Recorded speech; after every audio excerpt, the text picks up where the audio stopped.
دوران بھی مختلف شہروں سے درجنوں بھارتی شہری اسرائیل کے لیے جاسوسی کرتے گرفتار ہو گئے۔ میں کہتا ہوں اس وقت ایران میں موساد کا ایک بہت بڑا نیٹ ورک کام کر رہا ہے، اس لیے وہ دھمکیاں دے کر اپنا خوف کم کرنے کی کوشش کر رہا ہے۔ מה ילד יום באיראן, אבל דבר אחד ברור, יהיה אשר יהיה, איראן לא תחזור להיות מה שהייתה. ایک طرف ایران یو اے ای نے انڈیا سے ہاتھ ملا لیا، کیا یہ پاک سعودی معاہدے کا جواب ہے؟ لیکن موساد کے سینکڑوں ایجنٹ گرفتار ہو گئے ہیں اور ایران میں تشکر پاکستان کے نعرے۔ نیتن یاہو رو پڑا، امریکہ کے 2 جنگی بیڑے خلیج فارس کی جانب رواں دواں۔ افغان طالبان کا چائنا اور پاکستان پہ وار، چائنا نے اپنے شہریوں کو افغانستان چھوڑنے کی ہدایت کر دی۔ آپ دیکھ رہے ہیں مبشر لقمان چینل، میرا نام مبشر لقمان ہے اور یہ بڑی اہم خبریں ہیں جو آج آپ کے ساتھ میں شیئر کرنے جا رہا ہوں۔ یو اے ای کے صدر شیخ محمد بن زید کے دورہ بھارت نے پورے خطے میں ایک تھرتھلی مچا دی ہے، اور پاکستان کے لیے سب سے اہم بات یہ ہے کہ دونوں ممالک نے اسٹریٹجک ڈیفنس پارٹنرشپ کا فریم ورک تیار کرنے پہ اتفاق کر لیا۔ تو کیا اب یہ سمجھا جائے کہ یو اے ای پاکستان سے دور ہو گیا؟ یو اے ای اور انڈیا کی اسٹریٹجک پارٹنرشپ کہیں پاک سعودی دفاعی معاہدے کا جواب تو نہیں ہے۔ گودی میڈیا تو کل اس طرح ناچ رہا ہے جیسے اس نے پاکستان سے جنگ میں اپنی شکست کا بدلہ لے لیا۔ تو بھارتی وزارت خارجہ کا ترجمان وکرم مسری دعوے کر رہا ہے کہ شیخ محمد بن زائد اور نریندر مودی نے یمن میں کشیدگی، غزہ اور ایران کی صورتحال پر تبادلہ خیال کیا۔ لیکن اب میں آپ کو بتاؤں کہ شیخ محمد بن زائد کے ایک مسلسل دورے کا پاکستان سے کوئی تعلق نہیں ہے۔ یمن، غزہ اور ایران کی صورتحال سے بھی اس کا کوئی لینا دینا نہیں ہے۔ بھارت کی تو اتنی اوقات ہی نہیں کہ سعودی عربیہ کے ساتھ کوئی پنگا لے سکے۔ اصل مسئلہ یہ ہے کہ بھارت پہلے رشیا، وینزویلا اور ایران سے تیل خرید رہا تھا، لیکن اب امریکن دباؤ کے بعد اس کی سپلائی چین ٹوٹ رہی ہے۔ ایسے میں یو اے ای کو اگر بیٹھے بٹھائے اپنے تیل کا ایک بڑا گاہک مل رہا ہے تو کیوں نہ اس کو اپنے ہاتھ میں کرے۔ دوسری بات یہ ہے کہ مشرق وسطیٰ میں سعودی عربیہ اور یو اے ای کھل کر ایک دوسرے کے سامنے آ چکے ہیں، اور اس خطے کے ممالک کو اب فیصلہ کرنا ہے کہ انہوں نے سعودی کیمپ جوائن کرنا ہے یا یو اے ای کے ساتھ کھڑے ہونا ہے۔ پاکستان تو ڈے فرسٹ سے سعودی عربیہ کے ساتھ کھڑا ہے، لیکن ایسا بھی نہیں ہے کہ یو اے ای سے دور ہو چکا ہے۔ شیخ محمد بن زائد کے دورہ بھارت کے بعد انٹرنیشنل میڈیا کھل کر کہنا شروع ہو گیا ہے کہ اس وقت ایشیا میں طاقتور ممالک 2 دھڑوں میں پڑ چکے ہیں۔ پہلا دھڑا چائنا، سعودی عرب، ایران، پاکستان، ترکی اور قطر پہ مشتمل ہے۔ دوسرے دھڑے میں یو اے ای، بھارت، اسرائیل اور قبرص ہے۔ لیکن انڈیا کے پاس دفاعی اور سیاسی تجزیہ کار اس تصویر کا ایک دوسرا رخ بھی پیش کر رہے ہیں۔ سنیں ذرا۔ امریکہ نے بھی کئی مدعوں کے اوپر یو اے ای کا سپورٹ نہیں کیا اور سعودی کا سپورٹ کیا۔ اس معاملے میں تو یہاں تک ہو گیا کہ بلکہ بیچ میں جو خبر آئی تھی کہ پاکستان نے بھی سعودی کا سپورٹ کیا اور یو اے ای کو سپورٹ نہیں کیا۔ یہاں سے یو اے ای کی پریشانیاں بڑھی کہ ایک بڑے اسلامک ملک ہے وہ بھی سپورٹ نہیں کر رہے ہیں، ٹرکی بھی سپورٹ نہیں کر رہا تھا، تو اس کی پریشانی ہونا سبھاوک تھی۔ پھر نیچرلی پھر وہ کہاں جائیں گے؟ تو انڈیا کے پاس آئیں گے۔ تو ایک بات میں واضح کر دوں کہ پاکستان نے مڈل ایسٹ کی سیاست سے بھارت کو مکمل آؤٹ کر دیا۔ انڈیا کی اتنی اوقات نہیں ہے کہ اب وہ یمن یا غزہ کی صورتحال پر کوئی فیصلہ کن کردار ادا کرے۔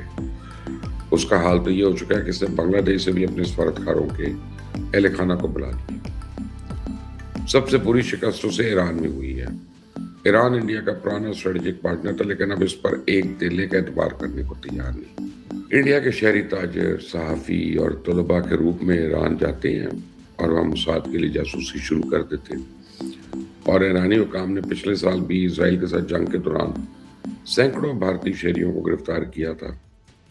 اب حالیہ احتجاج کے دوران بھی مختلف شہروں سے درجنوں بھارتی شہری اسرائیل کے لیے جاسوسی کرتے گرفتار ہو گئے۔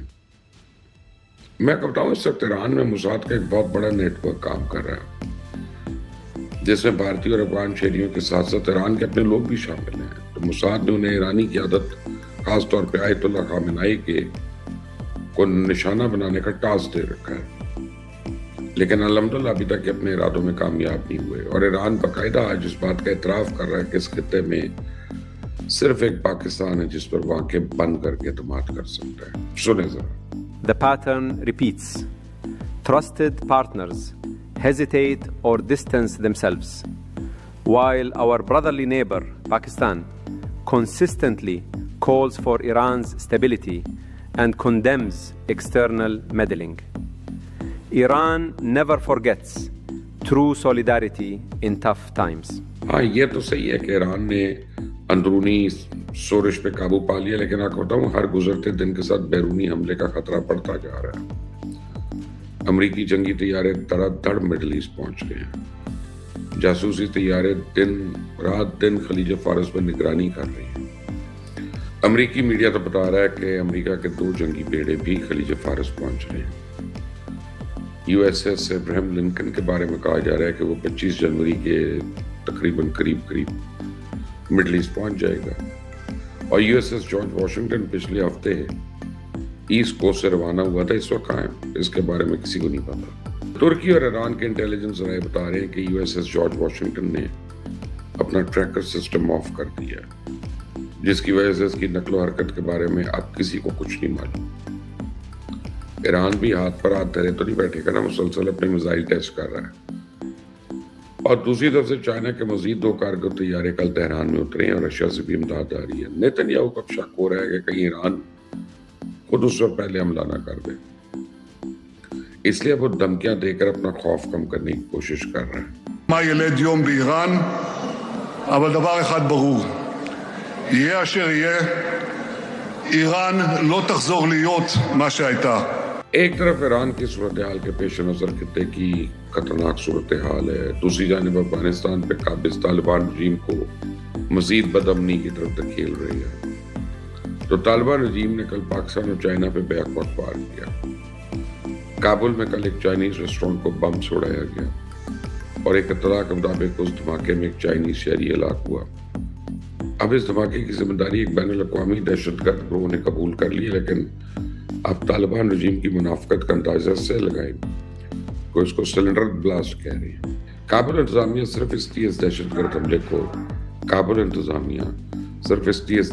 حملے کو حادثہ قرار دے رہی ہے تاکہ اس پہ دہشت گردی کی سرپرستی کا الزام نہ آئے، لیکن دنیا جانتی ہے اس کو رہے، اس پہ آج بھی دہشت گردوں کی کوئی محفوظ جنت ہے تو افغانستان ہے۔ بہرحال چائنا نے اپنے شہریوں کو افغانستان سے انخلا کی ہدایت کر دی اور پچھلے 2 مہینے کے بعد افغانستان میں چائنیز شہریوں پہ تیسرا بڑا جان لیوا۔ اس طرح افغان طالبان نے کل پاکستان کے ساتھ سیز فائر معاہدے کی خلاف ورزی کی۔ چمن کے سرحدی بارڈر کے قریب اپنا افغان فورسز نے کچھ اہلکاروں پہ فائر کھول دیا، جب ان کو جواب ملا تو کی لڑکی کا ڈوم دبا کے بھاگ گئے وہاں سے۔ اب آپ ہی بتائیں افغانستان کا کون سا ہمسایہ ہے جو اس سے محفوظ ہے؟